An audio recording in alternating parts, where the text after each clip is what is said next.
So I've been thinking about what I'm doing with these things and how much I want to keep going. And apparently, apparently I'm not seeing those of you who watch them. So that's kind of weird. Anyway. I wanted to talk about something else. But if you see any value in these, just let me know that they're helpful so that I can get a little bit more impetus to keep them going. I know that's probably a little bit selfish, but sometimes we got to take care of ourselves, right? And these can be a little bit hard for me to feel like they're doing much good without knowing that they are. And so if they're helping you out, give me a shout out. I wanted to talk about something else though. And this one, I want to be sensitive about this, but I think it's something that's important and valuable. I wanted to talk a little bit about self-harm, okay? Because that's something that a lot of people with mental illnesses kind of have to deal with. That's something that's hard for us to it it's a coping mechanism. And when I say us, I haven't really had much of a struggle with self-harm. It's not something that's a big part of what I do. Um, but I think I can understand why people do it. And so that's the big impetus behind this video, is for those of you who think it's a really bizarre, stupid, incomprehensible thing. I want you to understand. I want to see if I can help you understand a little bit why people with mental illnesses, with depression, resort to self-harm. And as I do this, I want to lay this down really clearly, and I'm probably going to say it a couple times as we go through this. Self-harm is not, it's not a good thing. It's a bad way to cope with the challenges that we face. And as I say this, I don't want those of you who do self-harm to beat yourself up over it, but I want you to be aware that I am not condoning that choice, and that it's something that for your long-term health, you need to address and find other ways to cope with it, with the challenges of life. Okay, self-harm is bad, full stop. But it sometimes feels like the best way to deal with the challenges that we're facing. Um, so, and from what I understand, there's a few reasons for this. Okay, one of the things is when we have a depressive episode, when we're depressed, we feel out of control. We feel like our ability to feel joy has been taken away. Sometimes our ability to feel anything is taken away. We feel kind of numb, and we feel like there is this big thing outside of us that is controlling our lives. Okay? And so when someone who's, I'm going to say addicted, when someone who's addicted to self-harm indulges in that, it gives them a sense of control. They can control how much harm is inflicted upon themselves. They can control how much pain they feel. They can control how long it lasts. There's a sense of control there. I can decide, how many times I act on my urge to self-harm. I can control how much I harm myself. There's a sense of being able to do something over which they have actual control, that they can do something that is entirely within their power. Um, and so in a world where everything feels completely outside of their control, where they feel cut off from others, where they feel cut off from loved ones, where they feel cut off from God, um, this gives them a sense of being able to do something over which they have control. So that's one of the reasons why people indulge in that. Another is, frequently when we're in our depressive episodes, we feel like for some usually inexplicable, completely illogical reason, we feel like we deserve to hurt. We feel like we deserve to not feel joy. We feel like we deserve to not be happy. We feel like we deserve to suffer. And so obviously, I think you can see where self-harm connects to this, right? If I feel like I deserve to suffer, and maybe, I don't feel like I'm getting the right kind of suffering. It's a weird form of unhealthy penance. um, penance for a sin that we really didn't commit. Um, it alleviates a weird sense of guilt sometimes. Guilt for being alive, for wasting your time, for wasting your space, for wasting valuable resources. I know in some of my depressed episodes, I feel like I don't deserve the food I eat. Fortunately, for me, I want to eat anyway because, I like food. But there are times when I feel guilty about wasting the food that I eat because I don't deserve it. And so self-harm is a way of indulging that sense of deserving to suffer, of being a waste.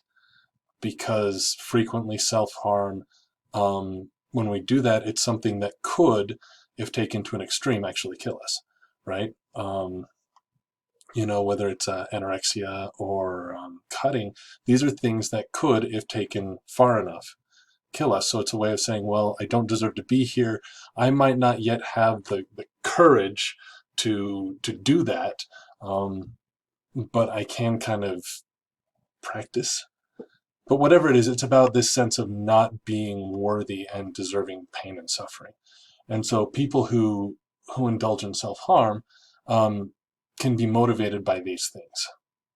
So, there's this sense of control. I can control how much pain I inflict upon myself. There's a sense of I deserve suffering, I deserve punishment, I deserve to hurt. Um, and I think there's a third one, and this one I think is kind of interesting. And again, I got to underscore this here. I am not a medical health professional. I haven't done the scholarly studies to understand all of these motivations. This is just, personal observation. And so if I'm off on this, please give me some resources to help me educate myself better. This is just, like I said, this is just observation. This is what I've seen. But this, and I want to be, I want you to understand I'm not equating self-harm with tattooing, but there seems to be this interesting connection that I've heard from people who get tattoos, and that's that the stick of the needle, that kind of that pain that comes from injecting the ink onto the skin releases some endorphins. I think that's the right word. There's kind of there's this weird pleasurable reaction to pain sometimes. There's I guess it's the body's way of kind of helping us to deal with the pain, where we get this kind of sort of weird euphoria, and so we actually can feel good by feeling pain. Um, and there are definitely, when it comes to self-harm, there are definitely better, healthier ways to feel good, to feel euphoria. Um, but it's hard to find them, and when you stimulate the nerves, which from what I've seen is frequently one of the ways that is frequently when people self-harm, they're self-harming in a way that stimulates the nerves. It helps you feel alive.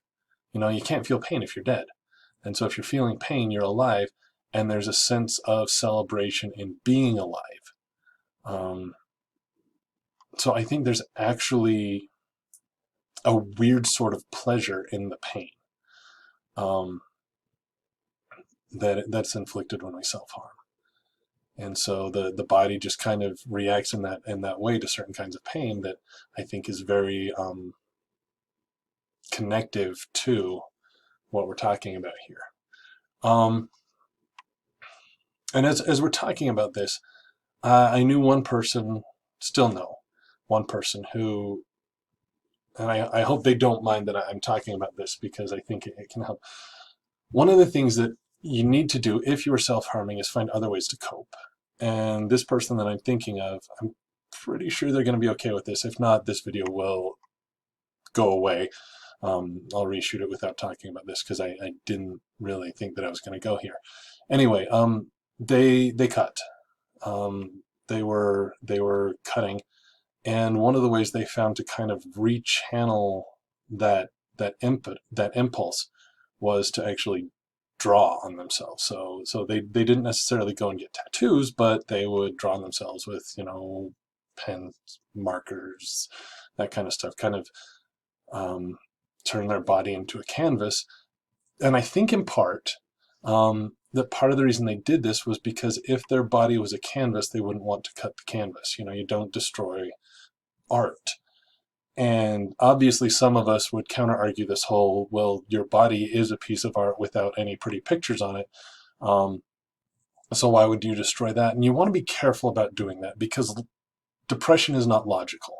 You can't say, well, it's stupid to hurt yourself, because that's just dumb. You know, that doesn't make any sense. No, it doesn't. But that's kind of not the point to depression. Depression doesn't make sense. So as you're working with people, and as you find out someone is self-harming, be patient with them, and don't necessarily try to talk them out of it. That's not your job. Okay? If they're telling you that they're self-harming, that means that they trust you. And so be sympathetic and be kind. Don't support it. You know, don't go out and, you know, help them get the resources necessary to self-harm. You do want to kind of help them not. And from my experience, if they're reaching out to you, part of the reason they're doing that is because they don't want to keep doing it. But it's not your job to get them to stop. Okay? You need to get them to a mental health professional that can help them, because we're not trained. We're not trained to deal with the emotional burden of helping these people. We're not trained to help them figure out how to find healthier coping mechanisms. We can be valuable, we can be helpful, but we are not trained, and we're not really ready to take on the burden of fixing someone else. We shouldn't. It's not our job, okay? We can be empathetic, we can be kind, we can be supportive, we can be helpful, but if they're not getting help from someone who is trained to help them, and we let that pass, we're not helping them to the best of our ability, okay? So again, I hope for those of you who can't comprehend why anyone would self-harm, I hope this helps you to kind of get some insight into it. For those of you who don't, and I hope you know that I mean that. I'm not bringing the hammer down so much as saying this is not a healthy way for you to live. This is not something you should continue. You should find a way to find another method for coping with the challenges that we face with depression. It's doable. There are better things to do with ourselves than hurt ourselves. But yeah, this is something that I knew from early on I wanted to address before I stopped doing these things. It's important. Okay. Yeah, I feel like that about covers it. Again, not a mental health professional. This is just what I've observed, and I understand the urge. The urge has been there for me sometimes too, but it's not healthy. So do what you can to find another way to deal with this. Yeah, and take care of yourselves.